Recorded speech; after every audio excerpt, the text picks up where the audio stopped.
Bonjour à tous et merci d'être très nombreux pour cette webconférence qui a pour thème « Quelles solutions pour une douane simplifiée en vue de la refonte des systèmes proposés par le CDU ». Alors, on va parler plus précisément au cours de cette heure qui vient d'une offre de télédéclaration qui intègre les aspects de conformité à l'intérieur donc de cette offre de télédéclaration. Et pour en parler, j'ai le plaisir d'accueillir sur le plateau Yannick Théard. Vous êtes le directeur de Sogena Transit. Bonjour Jean-Philippe. Bonjour Yannick. Thomas Sanchez, vous êtes chef de produit douane chez Soget. C'est ça. Bonjour. Bonjour. Loïc Poiseau, vous êtes le président de Custom Bridge, également cofondateur de cette société. Et Sylvie Mitzarek, vous êtes experte en réglementation douanière, également chez Custom Bridge. Bonjour à tous les deux. Bonjour. Alors, je vais vous demander de bien vouloir peut-être vous présenter votre entreprise en quelques mots, Oui. pour qu'on sache bien qui vous êtes, et puis on entrera plus précisément aussi dans le débat. Alors, Bien. commençons par Yannick. Bien, écoutez, je suis Yannick Théard, je suis le responsable douane pour Sofrilog et Sogena. Sofrilog, c'est un prestataire de stockage sous température dirigée, environ 45 entrepôts frigos répartis sur tout le territoire national. Et Sogena, c'est un groupe de sociétés de services aux navires, des sociétés de manutention portuaire, de commissions de transport et de représentation en douane. Et parallèlement, j'assure aussi la direction de Sogena Transit. Alors, Sogena Transit, c'est un RDE, un représentant en douane enregistré, une société qui représente des opérateurs, importateurs, exportateurs, pour réaliser les opérations de dédouanement auprès de l'administration douanière. Et Sogena Transit est spécialisé dans la prise en charge des flux sur le transmanche, donc les relations avec le Royaume-Uni. Très bien, merci. Thomas. Oui, bonjour. Donc, je suis Thomas Sanchez de la Soget. La Soget, c'est l'éditeur des logiciels AP+, et S1, qui sont des PCS, qui sont implémentés en France et à l'international. Mais la Soget est aussi éditeur d'un certain nombre d'autres solutions, en particulier des solutions douane. Et moi, à titre personnel, donc, je m'occupe du produit douane historique et du nouveau projet qui est Okie Duty. Très bien. Merci. Loïc. Merci. Donc, je suis Loïc Poiseau, président et cofondateur de la société Custom Bridge. Donc, Custom Bridge, c'est une société qui, il y a 2 ans, j'ai commencé à travailler sur le concept de cette société il y a 3 ans. Et il y a 3 ans, je ne connaissais rien du tout à la douane. Donc, je suis vraiment un nouveau dans ce domaine-là. J'ai eu la chance d'être accompagné par 2 personnes principalement qui m'ont aidé à mieux comprendre la douane, notamment Jean Sliwa et notre fameuse Sylvie juste à ma gauche. Donc nous, en fait, on a décidé de créer Custom Bridge sur la base d'un besoin métier qui était plutôt issu des chargeurs, notamment Olivier Martineau chez ADO qui nous a confirmé que la maîtrise du sujet douanier était vraiment complexe et que ça pouvait entraîner des pertes d'optimisation et aussi des fois des amendes. Il faut savoir que le montant qui est collecté chaque année en France par les douanes françaises, c'est un petit peu moins d'un demi-milliard d'euros. Donc c'est quelque chose qui est très impactant. Et récemment, en Thaïlande, un gros constructeur nippon a écopé d'une amende de 272 millions de dollars. Donc c'est vraiment des gros sujets. Et donc nous, on a créé Custom Bridge en se basant sur les nouvelles technologies, en essayant d'apporter une réponse à ces problématiques de complexité réglementaire. Très bien, merci. Sylvie. Merci. Donc Sylvie Milzarek, je suis responsable du suivi de la réglementation douanière donc pour le groupe, pour Custom Bridge. Comme le disait Loïc, donc des formations à l'appui, des formations liées à toutes ces réglementations qui ne sont pas faciles et qui évoluent constamment. Voilà. Très bien. Merci beaucoup. Thomas, effectivement, la Soget est très connue dans le milieu maritime, notamment sur la partie APS+, et puis tout ce qui est lié au CCS et à la communauté portuaire. Mais c'est vrai que vous avez aussi une offre de télédéclaration, donc voilà, qui est une activité historique, j'allais dire, chez vous. Ça consiste en quoi exactement, cette offre de télédéclaration? Alors aujourd'hui, la Soget est connectée depuis... la Soget existe depuis 40 ans. Oui.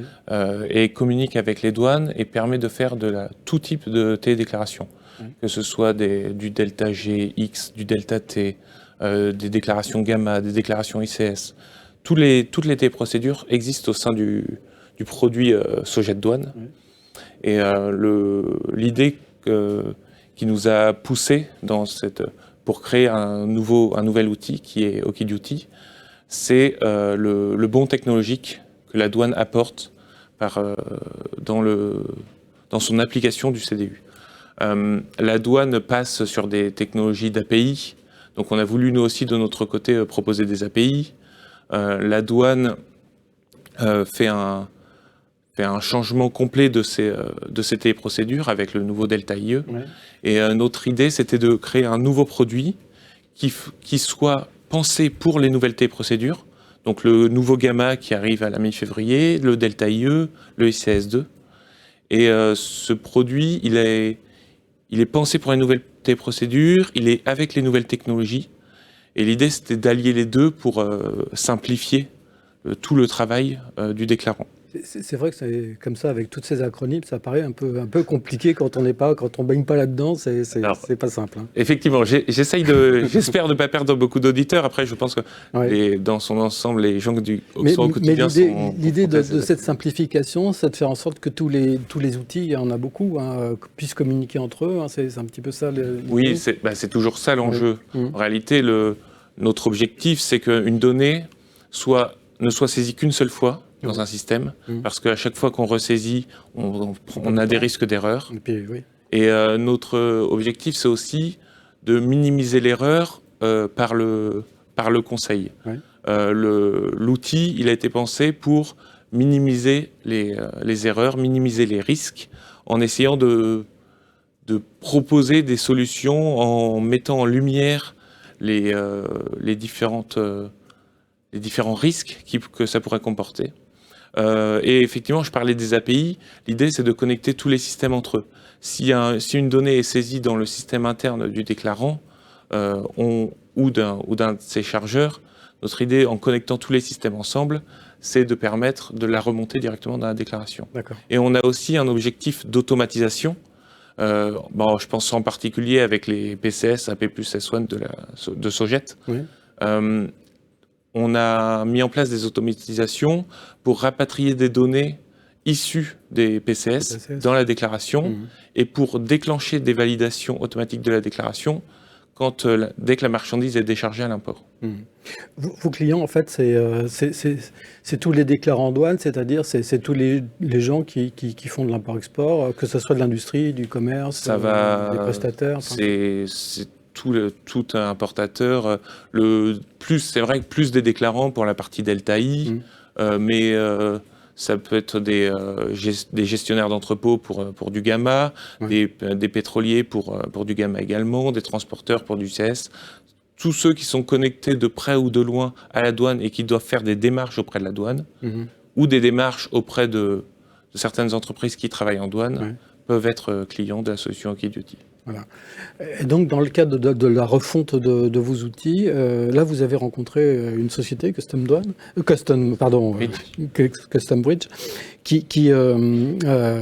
avec qui vous avez discuté et qui vous a alerté. Enfin, j'imagine que c'est un sujet sur lequel vous aviez déjà travaillé, mais qui vous a proposé une solution, finalement, pour intégrer dans l'outil des paramètres liés à tout ce qu'on appelle compliance, c'est-à-dire la réglementation à la fois nationale, internationale, enfin toute la partie réglementaire qui ne faisait pas partie de votre offre jusqu'à présent. C'est ça, on avait historiquement un outil qui s'appelait Sogeit Douane qui permettait de faire de la télédéclaration en douane et j'ai envie de dire qu'il ne faisait que la déclaration en douane. Notre idée, c'est l'idée de s'allier avec Loïc de Customs Bridge. C'était de pouvoir mettre en place plus qu'un simple outil qui fasse de la déclaration en douane, mais quasiment un Customs Management System, c'est-à-dire un outil qui englobe l'ensemble des devoirs et des obligations que doit faire un déclarant. C'est vrai qu'on l'a pensé à la base pour les nouvelles téléprocédures. C'est notre outil, il était pour Delta IE. C'était notre objectif. Maintenant qu'il y a eu un report de Delta IE, il y a un certain nombre de choses qui se sont un peu décalées sur le temps. Ce qu'on a fait, c'est qu'on l'a rendu rétro-compatible avec Delta G. Donc aujourd'hui, nos utilisateurs peuvent utiliser OkiDuty pour déjà faire leur déclaration de Delta G dans OkiDuty et ce qui permettra une transition plus simple vers Delta IE, puisqu'ils seront déjà dans le nouvel outil. D'accord. Donc on les migre dès aujourd'hui vers Okiduty, même si le Delta IE n'est pas encore sorti et est prévu aux dernières estimations vers le 3e trimestre 2023. Ouais. Alors Custom Bridge, Loïc, c'est une société technologique à la base. Comment cette idée justement d'évoluer vers les réglementations douanières vous est venue? Alors, déjà, moi, je vais plutôt parler des raisons qui nous ont poussé à créer Custom Bridge. Et après, je pense qu'on pourrait aussi demander à Yannick d'expliquer quels sont les challenges que les RDE rencontrent aujourd'hui et qui ont aussi été, je dirais, générateurs de l'alliance entre Sogeit et Custom Bridge. Mais pour ce qui est de Custom Bridge, c'est vrai qu'avant cette alliance avec Sogeit qui a mené à la création d'Okiduty, notre focus, vraiment notre point de concentration, c'était la conformité. Ouais. Comment est-ce qu'on s'assure que les gens... En fait, c'était même pas la conformité, je dirais, ça va plus loin que la conformité, c'était vraiment la compréhension et la simplification du sujet douanier. Ouais. On parlait de qui étaient les clients de Sogeit. On disait les importateurs-exportateurs, les gens qui font de la douane. Nous, on considère que les gens qui devraient comprendre le sujet douanier, c'est pas seulement des gens qui font de la douane. Ouais. C'est des gens qui font de l'export-export au sens large, parce que même au niveau des acheteurs, les acheteurs vont prendre des décisions d'achat, vont acheter certains types de produits qui finalement vont avoir des impacts derrière en douane. Des impacts des fois qui ne sont pas suffisamment anticipés et qui apportent des blocages assez monstrueux. Donc nous, c'était un petit peu ça notre approche, c'était de dire, globalement, aujourd'hui, la douane, elle est vraiment extrêmement complexe parce qu'il y a des milliards de produits importés et il y a des centaines de milliers de différentes réglementations à appliquer sur ces produits. Donc c'est vraiment compliqué. Et donc nous, ce qu'on a développé, c'est un outil qui rassemble un petit peu toutes ces informations. Et je pense qu'il y a une vidéo qui va apparaître à l'écran qui vous permettra de voir un petit peu la façon dont on a développé ça. L'idée, c'est de rassembler au sein d'une même application toutes les sources de données qui permettent de comprendre le langage douanier et notamment en rassemblant toutes les sources d'informations. On utilise beaucoup d'IA pour intégrer ces informations et du coup vous permettre de gagner du temps, permettre à n'importe qui, même la personne la plus novice, de comprendre très rapidement grâce à des images, grâce à des visuels, quels peuvent potentiellement être les codes douaniers, quels vont être les impacts en termes de droits de douane en fonction des pays d'importation, quelles vont être les différentes réglementations. Alors évidemment, l'idée c'est de donner envie aux personnes de s'intéresser à la matière douanière parce qu'elle est vraiment très intéressante et elle est, je dirais, primordiale pour toutes les sociétés qui font de l'import-export. Mais des fois, ça paraît complexe. Donc c'est complexe, ça veut dire un petit peu rébarbatif aussi. On a peur de... Tout à fait. Alors c'est complexe. C'est comme si vous alliez en Chine sans parler chinois. C'est clair que ça va être complexe. C'est pour ça que nous, on aime bien, alors c'est un titre autoproclamé, mais on aime bien se considérer, en tout cas on aimerait que le marché nous considère comme le Duolingo ou le Google Translate de la douane. Parce que notre but, c'est pas d'apporter des réponses ou de guider les personnes, c'est plutôt de leur permettre de prendre considération du sujet douanier. Et pour faire ça, il faut les aider à parler le langage. Oui. C'est vraiment dans ce sens-là qu'on essaie de développer. Et je dirais que j'ai mis en avant tout à l'heure le fait qu'il y a 3 ans, je connaissais rien à la douane. C'est une faiblesse, et je l'ai contrecarré en m'encadrant de personnes telles que Sylvie. Mais cette façon de ne pas maîtriser la douane m'a aussi poussé, lors de la conception de Custom Bridge, à créer un logiciel qui permette à un novice tel que moi de facilement appréhender la douane. L'idée, c'est que finalement, les gens qui sont des responsables douaniers au sein des entreprises soient capables de faire rayonner ce domaine-là. Je reviens de l'audace qui s'est tenue il y a une semaine, 2 semaines, où globalement, le retour qui était fait par beaucoup de personnes, c'était la douane n'est pas suffisamment considérée. Et pour que la douane soit considérée, il faut que les gens comprennent quand on en parle. Et c'est ça un petit peu l'idée qui a mené à la création de Custom Bridge. D'accord. Voilà.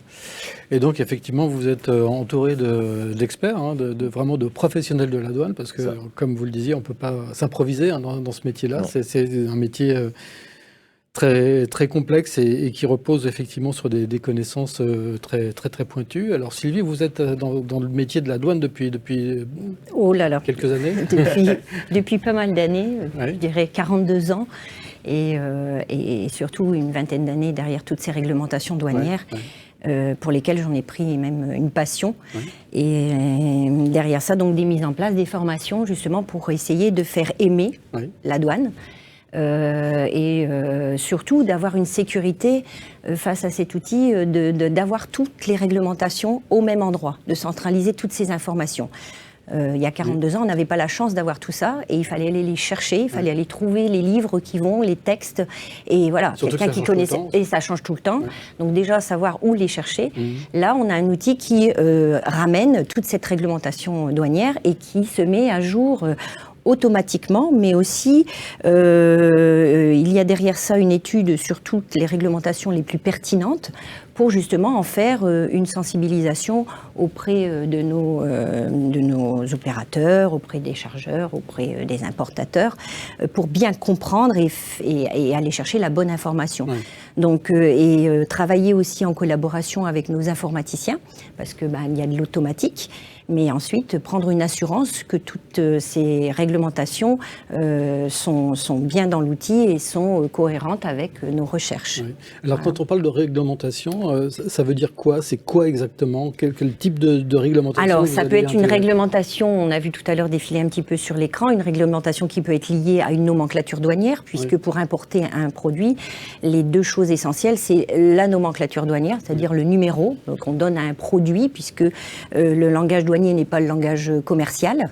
Et derrière ça, le pays d'origine. Donc on a des réglementations qui évoluent sur la nomenclature douanière, on a des réglementations qui évoluent sur le pays d'origine, donc qui peut soudainement venir modifier un règlement. On a des réglementations sur des accords pays qui permettent de bénéficier de certains droits de douane, puisque la nomenclature et le pays d'origine nous permettent de connaître justement le besoin à l'importation documentaire, le besoin à l'importation que ce soit autre que réglementation douanière, des normes, etc.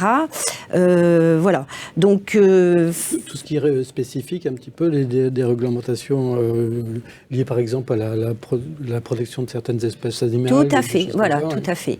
Et donc le but, c'est aussi surtout, comme le disait Loïc, pas au moment de l'opérationnel, donc pour Guillaume, j'en conviens, mais c'est aussi en amont permettre de pouvoir faire son étude correctement avec les bonnes informations.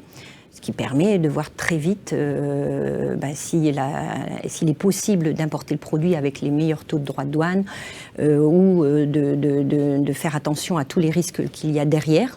Un droit anti-dumping, par exemple, qu'on n'aurait pas vu, et d'être en phase avec toute cette réglementation. Les pays sous embargo, par exemple. Voilà, tout ça. Voilà. Donc c'est vraiment très, très vaste. Donc il y a de la réglementation douanière, mais il y a aussi d'autres réglementations qui peuvent empêcher, justement... Alors quand on utilise OkiDuty, ça permet de vérifier si on est dans les clous ou pas. C'est-à-dire que quand on fait la télédéclaration, OkiDuty, c'est un petit peu, ça permet véritablement de s'assurer qu'on est conforme à la réglementation, non seulement française, mais également internationale. Alors déjà, quand l'outil déclaratif, et donc je laisserai un peu Thomas s'exprimer sur le sujet, si une désignation ne correspond pas à la nomenclature douanière, l'outil ne va pas aller plus loin. Il va déjà vous dire, là, il y a un problème, et il faut regarder par rapport aux propositions qui sont faites. Donc effectivement, oui, l'outil permet d'avoir cette assurance. Grâce à de l'intelligence artificielle que vous avez donc injectée dans Alors, il y a une vidéo qu'on ne montrera pas immédiatement, un peu plus tard, mais globalement, oui, l'idée, c'est qu'on a voulu essayer d'avertir à la saisie des potentielles erreurs. Alors, je dis bien potentielles, parce qu'aucune intelligence artificielle ne sera capable de faire le travail d'un déclarant. Tout simplement parce que même les déclarants entre eux, des fois, ont du mal à s'accorder sur ce qui est la vraie vérité. Il n'y a pas de blanc ou de noir dans la douane, il y a plutôt des niveaux de gris. Et tout est question de justification, notamment lorsqu'on sélectionne un code douanier, on peut avoir différents avis. La question, c'est comment est-ce qu'on justifie cet avis? Et je pense que là, ça peut être... je ne vais peut-être pas faire le travail de Yannick, mais je vais laisser Yannick s'expliquer sur, finalement... nous, on a construit un logiciel, mais on l'a construit par rapport à des besoins des RDE qui ont eu des nouvelles contraintes suite aux dernières évolutions dans le monde. On ne parle pas évidemment du Covid, des guerres, mais peut-être Yannick peut expliquer quel a été l'impact sur le travail de tous les jours. Tout à fait. Oui, alors en termes d'environnement dans lequel le RDE inscrit son action, elle est effectivement marquée par un ensemble de contraintes. Ce sont des contraintes qui sont liées tout simplement à l'environnement dans lequel il agit.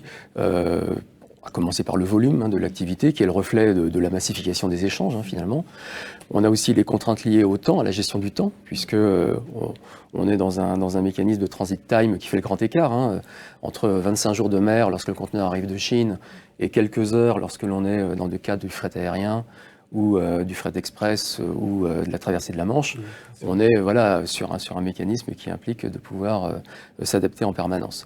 On a aussi les évolutions réglementaires, ainsi que effectivement vous le précisiez très justement, qui sont le reflet aussi des situations géopolitiques que nous rencontrons, avec des situations amicales, entre guillemets, à travers par exemple l'entrée en vigueur d'un nouvel accord de libre-échange, ou des situations moins amicales, comme celles que l'on a pu connaître à travers l'adoption des 30 sanctions par la Commission européenne à l'encontre de la Russie. Donc la nécessité en permanence de pouvoir s'adapter à cet environnement changeant, puisque finalement à cela s'ajoutent les obligations auxquelles sont assujettis les représentants en douane, à travers le devoir de conseil, le devoir de prudence, le devoir de conseil sur lequel on pourra revenir un petit peu tout à l'heure, le devoir de prudence, et aussi la nécessité d'être responsable de l'exactitude des éléments déclarés sur la déclaration en douane. C'est le Code des douanes nationales, article 395, qui le prévoit. Donc au regard de cet environnement, le RDE, finalement, on lui demande de travailler beaucoup, vite et bien. Donc c'est quand même parfois un petit peu difficile, d'où la nécessité pour nous de nous appuyer sur des outils qui vont permettre de sécuriser et de fiabiliser les éléments déclaratifs à partir du moment où on est sur un schéma déclaratif. Et c'est là aussi toute l'ambiguïté, c'est qu'à partir du moment où c'est déclaratif, je déclare ce que je veux, tant que je peux en apporter la preuve. Donc, à charge pour moi, en tant que RDE, de pouvoir fiabiliser mon action en anticipant sur les opérations qui vont être sollicitées par le client, et toujours dans la nécessité de pouvoir éviter deux écueils principaux, qui sont tout d'abord l'inexactitude qui aurait pour conséquence un blocage de la marchandise, puisque l'administration, finalement, dans la supply chain, c'est l'acteur qui, légalement, a le droit de bloquer cette supply chain. Entre partenaires, manutentionnaires, transporteurs, chargeurs, commissionnaires, on peut trouver des solutions. Vis-à-vis de l'administration, elle a le pouvoir légal de bloquer cette marchandise, avec les incidences et les conséquences commerciales que cela peut avoir pour nos clients. Le deuxième écueil, c'est la responsabilité du RDE en lui-même, puisque sa responsabilité peut être extrêmement large, pénale. Et pénale aussi. Pénale, comme l'a rappelé la Cour de cassation dans une jurisprudence très récente, du mois de septembre, qui, est un peu un coup de tonnerre dans la profession, et qui aujourd'hui anime de nombreux débats. Donc, par exemple, vous pouvez citer un exemple où là la responsabilité pénale du RDE est directement... un opérateur, un client sollicite du RDE la réalisation d'une opération de dédouanement, mais à l'occasion du chargement du conteneur, cet opérateur a chargé des marchandises prohibées dans le conteneur. Et lorsque le contrôle de l'administration a permis de découvrir ces marchandises, c'est le RDE qui a été, sollicité pour apporter des explications.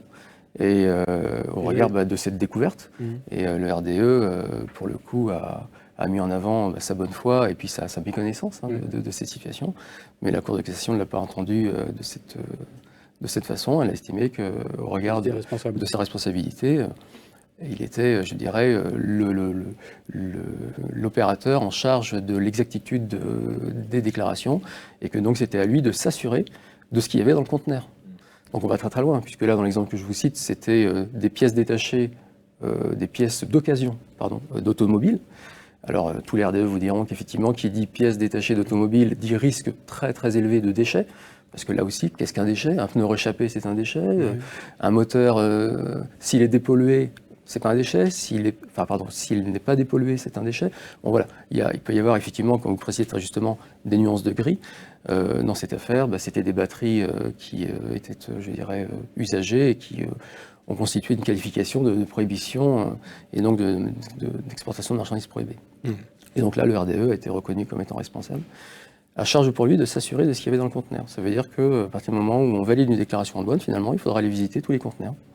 Ce qui est relativement impossible. Compliqué. Pour autant, cette jurisprudence, elle a été adoptée, tout au moins, elle a confirmé la responsabilité du RDE en matière d'exactitude des déclarations. Alors vous-même, donc, en tant que Sogena, vous utilisez, enfin vous êtes utilisateur de l'outil de déclaration de la Sogette depuis un certain nombre d'années déjà. Nous utilisons l'outil Sogette pour réaliser les opérations de dédouanement, pour réaliser aussi la prise en charge, les opérations de prise en charge des marchandises sur les terminaux portuaires, leur arrivée, leur circulation, leur sortie, jusqu'à la libération de la marchandise par l'administration, par ce qu'on appelle le bourg enlevé, le BAE. Donc effectivement, Sogette est un partenaire de Sogena et nous nous appuyons sur Sogette pour réaliser nos opérations et puis faire adapter... Et récemment, donc, vous avez donc intégré Okiduty. Alors Okiduty a été développé dans une des agences, effectivement, qui fait partie du groupe, à Nantes plus précisément, et avec pour finalité de pouvoir, dans ce cadre un petit peu contraignant, comme je vous le précisais, le RDE il est soumis à de multiples contraintes environnementales de son environnement, et l'idée c'est justement de pouvoir, autant que faire se peut, sécuriser l'action du RDE en vue de la fiabiliser, et cette sécurisation elle passe par la mise en place de garde-fous quelque part, d'éléments qui vont nous permettre de pouvoir je dirais douter presque, puisqu'il est bon de douter finalement quand on valide une déclaration. C'est un point important, je pense, parce qu'on ne sait jamais l'ensemble, on n'a jamais une connaissance complète de l'ensemble de la réglementation, et il faut, je pense, rester humble par rapport à cet environnement. Et l'outil Okiduty va nous permettre d'une part de centraliser, donc de gagner du temps sur l'accès à certaines informations, comme notamment tous les mécanismes de ce qu'on appelle l'encyclopédie douanière, donc les connaissances en matière de RTC, les connaissances en matière technique d'origine, d'accords de libre-échange, et en même temps va nous permettre de fiabiliser en rentrant dans certains détails techniques pour mettre en place des verrous qui vont nous permettre de faire que le déclarant, que le représentant, lorsqu'il valide la déclaration, doit s'interroger ou doit être alerté sur le risque potentiel qu'il prend en saisissant telle ou telle information. Donc ça, c'est important aussi parce que, je dirais... C'est-à-dire que concrètement, si ça ne convient pas à l'outil, il y a une alerte qui se déclenche. Il y a une alerte, il y a, je dirais, un message, et un élément bloquant qui va permettre de pouvoir attirer l'attention du représentant sur les conséquences de son choix et sur la nécessité de contre-vérifier, de revérifier pour pouvoir effectivement lever sous doute en fait, et fiabiliser l'action du représentant. Thomas, cette dimension, c'est quelque chose qui est vraiment, qui correspond véritablement à une demande de la part des utilisateurs de votre outil des déclarations. Alors clairement, on a connu récemment une pénurie de déclarants dans différentes régions qui dédouanent beaucoup, et de plus en plus de personnes qui font la déclaration sont opérateurs de saisie avant d'être déclarants. Donc c'est pour ça qu'on a voulu que l'outil soit là pour nous aider à minimiser le risque et à minimiser les erreurs en remontant un maximum d'alertes. Mais ces alertes, elles sont à la fois pour l'opérateur de saisie, comme je le disais, mais aussi pour l'expert qui est capable de réciter le CDU par cœur. Il n'y a pas de...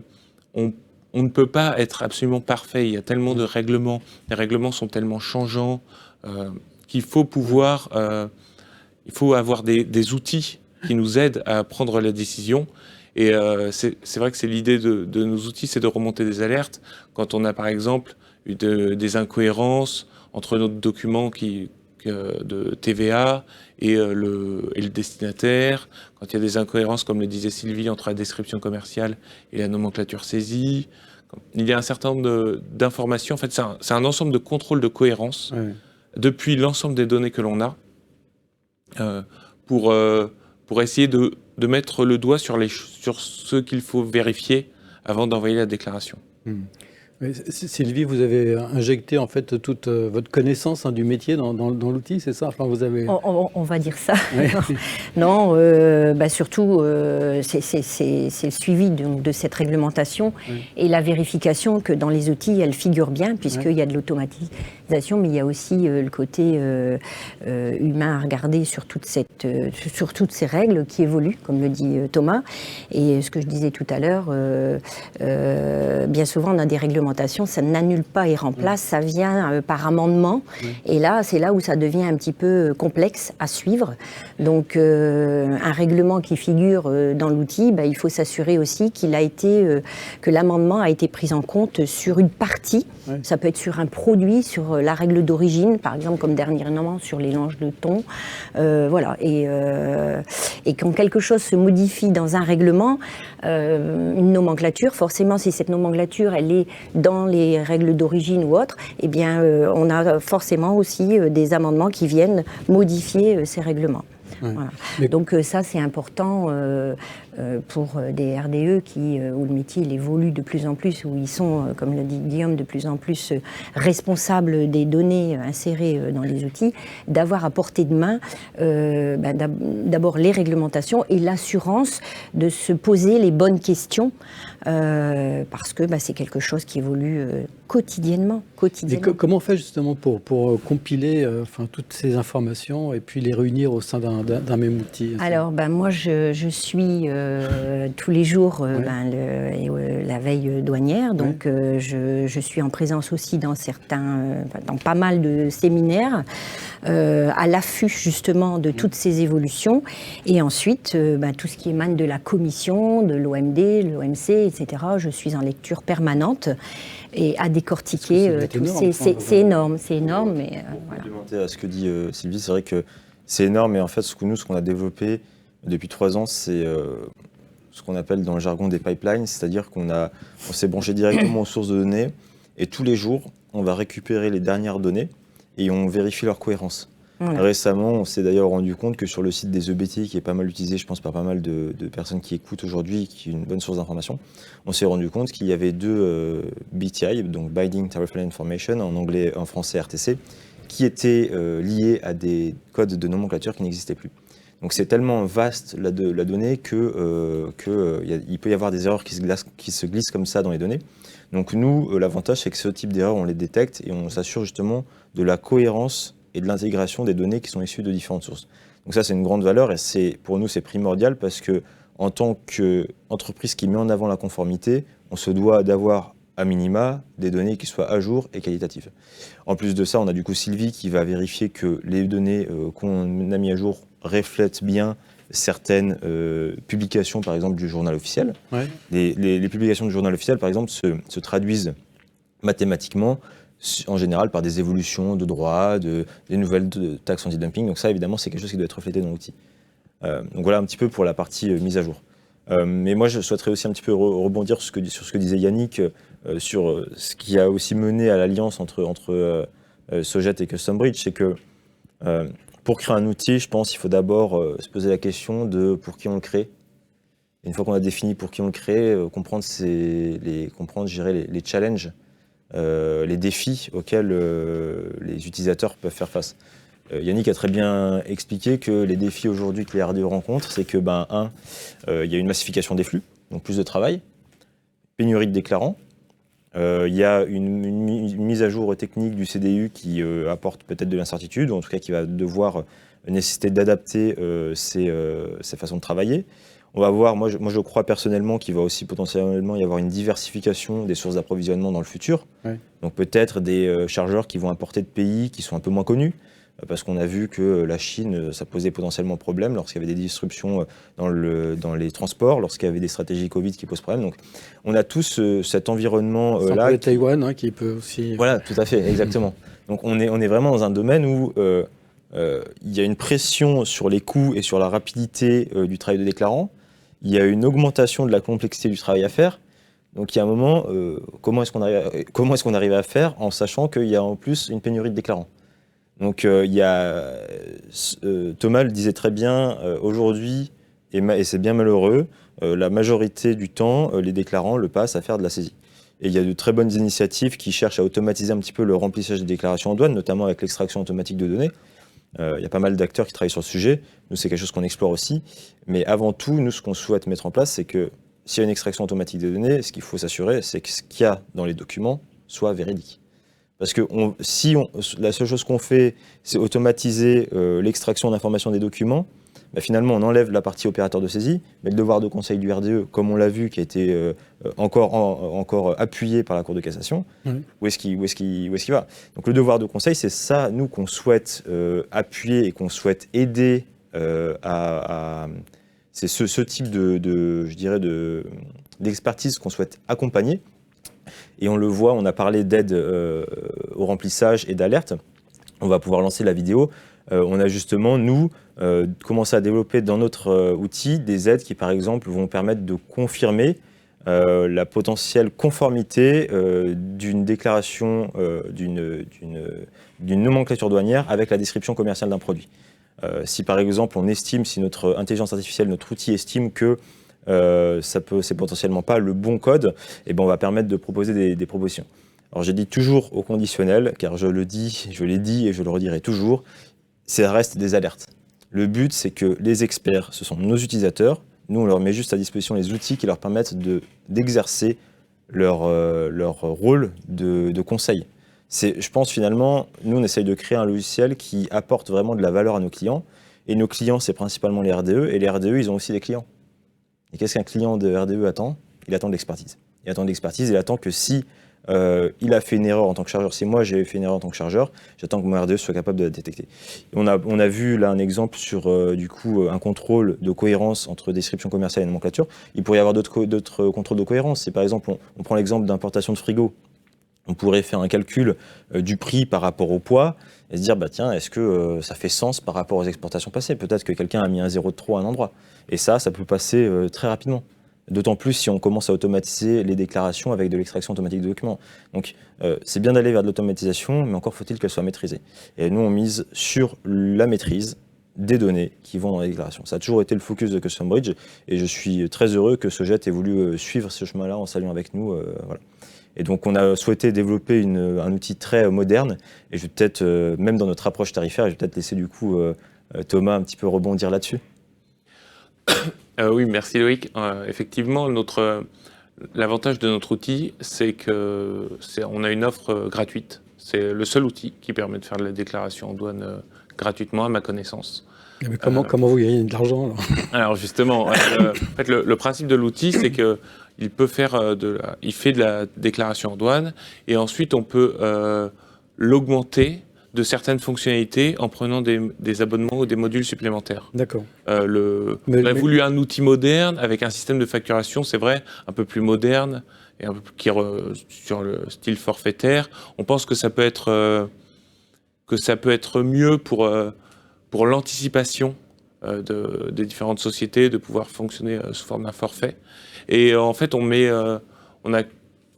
des fonctionnalités supplémentaires en fonction des forfaits qui sont pris. Je vais prendre l'exemple des estimations des liquidations. On sait qu'avec le Delta IE, le statut EAV va disparaître. C'était un statut intermédiaire de la déclaration qui était entre le moment où on l'envoyait et le moment où on obtenait le BAE. On avait un statut intermédiaire dans lequel la douane nous donnait ses liquidations, c'est les droits et taxes applicables. Ce statut intermédiaire va disparaître, c'est-à-dire qu'avec le Delta IE, on va envoyer sa déclaration et on aura tout de suite le BAE. Le souci qui se présente, c'est que du coup, le déclarant, il n'a pas connaissance des liquidations qui vont arriver, il n'a pas connaissance des liquidations qui sont calculées par la douane exactement. Donc ce qu'on a voulu faire, c'est que notre outil, il puisse calculer et il estime les liquidations qui vont apparaître en amont de l'envoi de la déclaration, et donc il résout ce problème-là en proposant un certain nombre de valeurs. L'outil permet aussi, par exemple, d'éditer un certain nombre de documents douaniers des déclarations, je pense à la déclaration de valeur ou aux documents T2L qui doivent accompagner certaines marchandises et pour lesquelles il n'est pas spécialement nécessaire d'envoyer la déclaration vers la douane, mais il faut quand même pouvoir éditer des documents. D'accord. Je me tourne vers Hervé parce que je crois qu'on a déjà des premières questions. Naturellement, vous pouvez dès maintenant poser vos questions, hein, et puis on essaiera d'y répondre dans le temps imparti. Donc Hervé, première question. Oui. Quel est le délai entre l'évolution d'une réglementation douanière, par exemple les sanctions contre la Fédération de Russie, et sa prise en compte dans Okiduty? Alors, c'est quasiment immédiat. À partir du moment, en fait, il faut savoir que l'Union européenne, donc tout ce qui est sanctions, globalement, je vais être très clair, tout ce qui est sanctions de douane, il y a un marché unique. Hein, donc c'est l'Union européenne qui gère, notamment avec le groupement TAXUD. Et donc TAXUD met à disposition des données. Donc tout ce qui est reflété, tout ce qui entre en application du côté des réglementations, c'est immédiatement mis à jour dans Custom Bridge, dans l'outil Okiduty. Et aujourd'hui, on travaille même sur l'anticipation, notamment sur des informations qui sont mises en avance, comme par exemple les évolutions des nouvelles codes de nomenclature qui vont venir. On a travaillé sur le fait de pouvoir les mettre en avance. On essaye vraiment de travailler sur toutes les temporalités. On a même les anciens RTC qui étaient expirés, on les a dans l'application, et on essaye d'anticiper au maximum. Il y a des fois, c'est évidemment difficile. On ne peut pas se permettre d'aller, je dirais, analyser automatiquement tous les PDF des journaux officiels, parce qu'en plus, on n'a pas une certitude à 100% de pouvoir le faire. Par chance, on se base sur les exports de données du groupement TAXUD de l'Europe, qui, eux, sont vérifiés, sont de qualité, et qui sont mis à jour en temps. Donc voilà, pour répondre à la question, c'est vraiment au jour le jour. Donc ça, c'est importé automatiquement dans l'outil. Hein, tout à fait. Ouais. Tous les jours, chaque nuit, on a des routines qui tournent et qui vont récupérer les dernières informations. D'accord. Quel est le coût de la solution du setup jusqu'au run? Alors, je peux répondre? Vas-y, Loïc, je t'en prie. Thomas l'a dit, on a une version gratuite. Alors, je vais freiner un petit peu les ardeurs, pas tout n'est gratuit. Oui, parce que là... notre vision, c'était de faire quelque chose de... On a voulu simplifier la douane, donc simplifions aussi l'accès à l'outil. C'est pour ça qu'aujourd'hui, si vous allez sur okiduty.fr, vous allez pouvoir vous créer un compte et en moins d'1 minute, accéder à l'outil. Vous serez directement sur la version gratuite. Oui. Et si ça vous plaît et que vous trouvez qu'il y a de l'usage, qu'il y a de l'intérêt, que ça vous rend service et que vous voulez accéder à des fonctionnalités supplémentaires, vous pouvez payer. Aujourd'hui, sur la partie conformité, on est à le premier utilisateur, c'est 2 000 € par an, tout en sachant qu'il n'est pas obligé du tout de prendre cette fonctionnalité, il peut rester sur la version gratuite. On a évidemment essayé de limiter la fonctionnalité gratuite pour que notre but, on n'est pas malheureusement une organisation caritative, donc but non lucratif, donc faut quand même qu'on vende notre logiciel. Donc on a mis des limitations, mais l'idée c'est d'accompagner et d'être capable de justifier le coût payé. Donc vraiment on a des vraies aides à la décision, des vraies fonctionnalités telles que les dossiers de classement qui permettent de dire bah tiens, j'ai fait un classement. C'est bien de faire un classement un jour, mais si on ne s'en souvient pas le jour où il y a le contrôle, ça n'a aucun intérêt. Donc l'idée, c'est qu'on a développé des fonctionnalités qui permettent de dire, si je fais un travail de recherche et que je classe un produit, comment est-ce que le jour où j'ai un contrôle, je suis capable, soit en tant que RDE, soit en tant que chargeur, de justifier les raisons derrière mon raisonnement. C'est ça.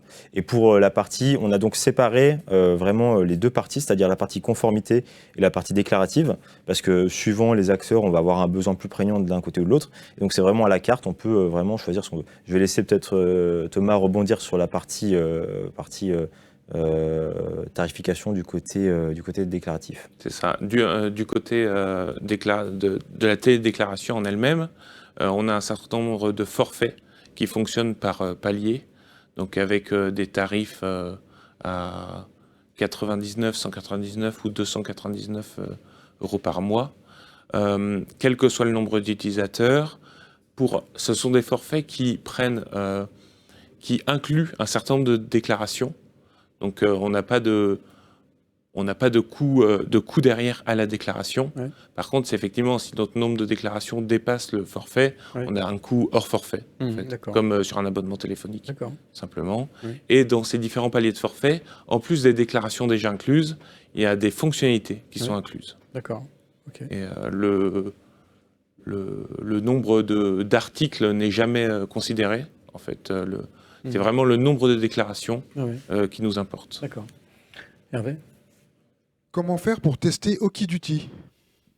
On l'a dit, vous pouvez aller sur okiduty.fr, vous créez un compte et vous faites une déclaration, vous faites une recherche de compliance, c'est parti. Et je rajouterais que normalement, lorsque vous créez votre compte, vous avez un petit petite infobulle qui vous indique où trouver de l'aide. On est très réactif. Des fois, même moi, vous pourrez me voir ou Thomas sur le chat. On a un chat où vraiment on répond à vos questions. On essaie d'être le plus proche de vous pour vous aider à vous approprier l'outil et qui délivre sa juste valeur. Vous êtes allié à Sogeit. Est-ce que OT Duty a pour vocation éventuellement de s'allier par la suite à d'autres outils de télédéclaration Alors, ou c'est un accord exclusif? Enfin, comment... d'autres outils de télédéclaration, pour moi, ça ferait pas vraiment de sens parce que, bon, pour moi, pour s'allier, il faut qu'il y ait une valeur supplémentaire. C'est la raison d'ailleurs pour laquelle on s'est allié avec Sogeit, c'est que nous, on avait cet outil conformité, on le vendait déjà à certains RDE qui nous disaient c'est super, mais le problème c'est qu'il faut que j'aille dans un autre système pour ensuite entrer ma déclaration. Oui. Et du côté de Sogeit, c'était votre outil, il est bien, mais je dois m'équiper d'autres outils pour un petit peu creuser plus les côtés conformité pour faire mon devoir de conseil. Oui. Donc on avait vraiment un vrai manque qu'on a été capable de combler de l'autre côté. Et moi, je sais que j'ai parlé notamment de l'automatisation des déclarations avec l'extraction automatique d'informations. Oui. Je pense à certaines startups qui sont dans le domaine. C'est pas quelque chose qui est c'est pas quelque chose qui est notre cœur de métier. Donc très clairement, on réfléchit à s'allier avec ce type de logiciel, avec ce type de startup. Il y a aussi des alliances qui pourraient avoir avec les TMS. Je pense que le plus important, c'est que surtout, on a développé OT comme étant sur une base extrêmement moderne, sur des API très modernes et sur une accessibilité très simple. Et le but, c'est vraiment qu'on puisse s'interconnecter avec soit les logiciels de nos clients, soit des logiciels de partenaires. Oui. C'est vraiment de créer un écosystème et puis peut-être même d'essayer de définir ensemble des normes futures sur les données. Je trouve ça très bien qu'au niveau de la douane, Delta IE ressente le sujet sur un jeu de données. Un jeu de données qui soit très bien défini. Le jeu de données, il peut avoir différents formats, mais il définit les choses. Avant, on était justement sur un PDF. Donc, beaucoup de gens s'inquiètent de la disparition du PDF. Oui. Mais fondamentalement, aujourd'hui, ce qui était problématique lorsqu'on intègre les différents outils, c'est que le PDF n'avait justement pas de format. Là, on est sur un format de données qui va justement permettre de structurer des choses. Et ça va vraiment dans la bonne direction. Et je remercie l'Union européenne et les douanes françaises de faire ce pas-là. Et est-ce que, puisqu'on va vers un guichet unique au niveau des PCS, est-ce que c'est quelque chose qui vous ouvre de nouvelles perspectives? Oui, on avait en effet le GUN, le guichet unique national. Oui. Qui permettait, ça c'est une évolution que moi je n'ai pas connue, parce que vu que je suis arrivé il y a 3 ans, mais qui a permis du coup de déclarer à n'importe quel bureau de douane sur tout le territoire national. Et là on va voir du coup le guichet, je vais y arriver, le guichet unique communautaire qui va permettre de déclarer toute marchandise. Donc nous évidemment, c'est vrai que pour la partie conformité, vu qu'on intègre principalement des données européennes, notre marché il est européen. Oui. Dire la conformité, je dirais, c'est même mondial. Vu que pour l'instant on intègre des données européennes, le marché est à premier abord européen. Et l'idée, c'est de dire comment est-ce que aussi on va être capable de propulser OT Duty hors des frontières françaises. Oui. Il y a plein de RDE qui ont des filiales dans d'autres pays, et peut-être que le guichet unique va permettre de répondre à ça. Faut encore être capable de répondre à la question, est-ce que les chargeurs dans d'autres pays vont être d'accord de déclarer en France? Je pense qu'il y aura des réticences et ça va être une évolution qui va se faire dans le temps. Mais clairement, ça apporte de bonnes dynamiques en termes d'ouverture de marché au niveau européen.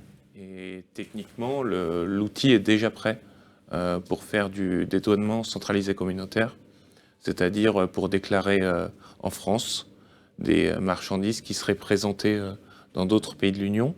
L'outil est techniquement déjà prêt. On sait que c'est une fonctionnalité qui est en cours d'installation puisqu'elle est portée par le CDU. Donc c'est une fonctionnalité qui est en cours d'installation et on espère bien que nos utilisateurs pourront l'utiliser dans notre outil. C'est votre cas Alors, prochainement, je l'espère. Pour l'instant, nous agissons via un DCN, donc un dédouanement centralisé national, où nous avons identifié un bureau de douane auprès duquel nous validons l'ensemble de nos déclarations pour des marchandises qui sont présentées sur différents sites. Et à terme, nous envisageons effectivement, plus qu'envisager, puisque c'est même très récent, j'ai validé hier dans le trader portal de la Commission européenne la demande de DCC. Donc voilà, c'est un sujet d'actualité effectivement pour nous en termes de développement et puis d'accompagnement de nos clients au regard de leurs demandes. On s'adapte aussi à une réalité économique et logistique de façon à pouvoir répondre à la demande de nos opérateurs. Alors, je crois qu'on a encore une question, Hervé. Oui. Est-ce que la déclaration anticipée permet de consulter la liquidation douane et de le corriger si besoin? Je vais répondre à ça. Donc tout simplement, oui. La déclaration anticipée permet de consulter la liquidation. Et on a, comme j'expliquais tout à l'heure, on a aussi mis en place un outil, un calcul qui est fait par l'outil OkDuty des liquidations. Donc on a deux anticipations des liquidations possibles. Soit on envoie en anticipé, c'est la douane qui nous les retourne et derrière on vient faire la validation. Soit on précalcule grâce à l'outil OkDuty et on envoie en validation. Aujourd'hui, on bénéficie du statut intermédiaire EAV quand on envoie direct. Comme je le disais tout à l'heure, avec Delta IE, on n'aura plus ce statut intermédiaire. Donc, effectivement, on pourra passer par l'outil pour calculer, on pourra faire l'anticipation. L'avantage de l'anticipation, c'est vrai, c'est que quand on est sur un port, on peut, en plus, après avoir anticipé, demander une validation automatique dès que la marchandise est déchargée. Et ça permet de gagner un temps considérable. Oui. Alors, on peut peut-être prendre une dernière question. Alors, une dernière. Est-ce que la blockchain va s'inscrire dans ces outils? Et si oui, à quelle échéance pensez-vous que cela va arriver? Alors, la blockchain, c'est une technologie qui est intéressante dans le sens où, en anglais, on appelle ça un shared ledger. C'est-à-dire, c'est en gros un cahier partagé ou une base de données partagée. C'est pas mal utilisé par les crypto-monnaies parce qu'en fait, l'avantage, c'est que dès la création, toute émission de nouvelles crypto-monnaies ou tout transfert est validé. Donc, moi, je trouve que c'est une technologie qui, dans son principe, est totalement intéressante dans la supply chain parce qu'il y a énormément d'acteurs et en fait, toutes les informations qui passent d'un acteur à un acteur, si elles passent dans la blockchain, elles seront validées. La problématique de la blockchain, c'est que en général, elle est publique. Donc, comment est-ce qu'on valide les accès? Voilà. Je pense qu'il y a vraiment... je ne suis pas un expert de la blockchain, mais je comprends son fonctionnement et je vois qu'il y a un vrai intérêt, fonctionnel dans la supply chain. Donc, après, il y a aussi d'autres méthodes qui permettent peut-être de faire ces fameux dossiers partagés. Je ne sais pas, mais très fortement, à mon avis, en dehors de la crypto-monnaie, la supply chain, c'est vraiment un domaine d'application de la crypto-monnaie, de la blockchain. Donc, c'est à regarder, mais voilà, il y a diverses initiatives qui sont menées, notamment une par IBM, je crois, dont certaines d'ailleurs administrations douanières font partie. Donc il faut regarder ça d'un œil attentif. Je ne suis pas sûr qu'à ce jour ce soit encore mature, mais ça pourrait être une vraie justement avancée dans le domaine. On parlait justement de numérisation des documents. Si demain, les informations, on n'a plus besoin de les recevoir, si la facture, on ne la reçoit pas en PDF et que finalement on va la récupérer directement dans la blockchain parce que comme la déclaration en douane, c'est plus une facture, c'est un jeu de données. Une facture n'est rien d'autre qu'une représentation physique en image d'un jeu de données. C'est des données dans une facture. C'est l'idée c'est la première marche. Le Delta IE, c'est la première marche du développement d'une déclaration en douane sous format blockchain. Donc là, c'est vrai que la grosse force de la blockchain, c'est la mise à disposition centralisée et globale des informations et surtout leur inaltérabilité. Oui, c'est un tiers de confiance numérique. Quoi. Exactement, c'est ça. C'est l'outil, la blockchain, c'est la technologie qui fait office de tiers de confiance et qui remplace l'autorité. Il n'y a pas de... Personne n'a la main sur l'ensemble des données. Et je pense que pour cette raison-là, ça va être compliqué à mettre en place entre l'administration et les différents acteurs, parce que l'administration veut continuer, à mon avis, à avoir un maximum la main sur les échanges. Et peut-être que les administrations justement mettront en place des technologies similaires à la blockchain où elles agiront en tiers de confiance.